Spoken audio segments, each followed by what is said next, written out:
120 secondes,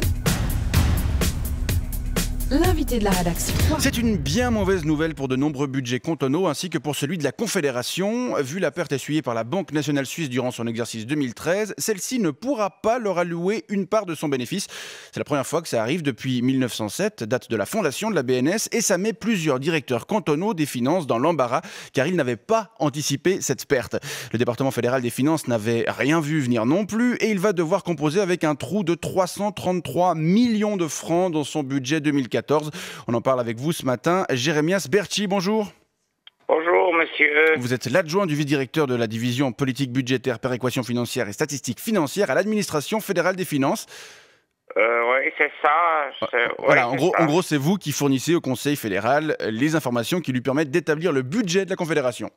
Oui, c'est ça, oui. Alors, est-ce que l'annonce de ce non-versement de la BNS a été une surprise pour vous ?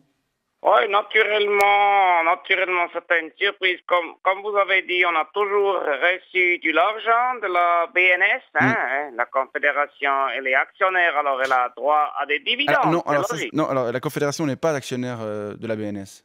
Mais, alors, pourtant, j'ai vu hier au journal du midi 45 sur la RTS 1, il y avait un journaliste qui a dit les actionnaires de la BNS, c'est les cantons et la Confédération. Oui, mais c'est une erreur.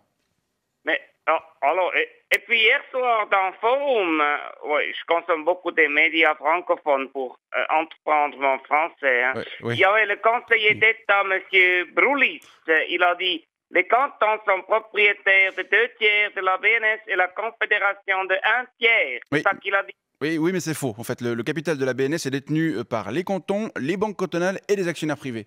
Mais alors pourquoi M. Broulis, s'il ne sait pas ça? Mais bon, peu importe. Non, mais enfin, il ne s'agit pas d'un dividende qui ne sera pas versé, mais de la part du bénéfice qui excède le dividende, selon une convention signée entre le département des finances et la BNS en 2011. Une convention qui prévoit un versement d'1 milliard réparti pour 1 tiers à la Confédération et pour 2 tiers au canton, comme c'est prévu par l'article 99 de la Constitution, pour autant que bénéfice il y ait. Monsieur, j'ai rien compris, monsieur.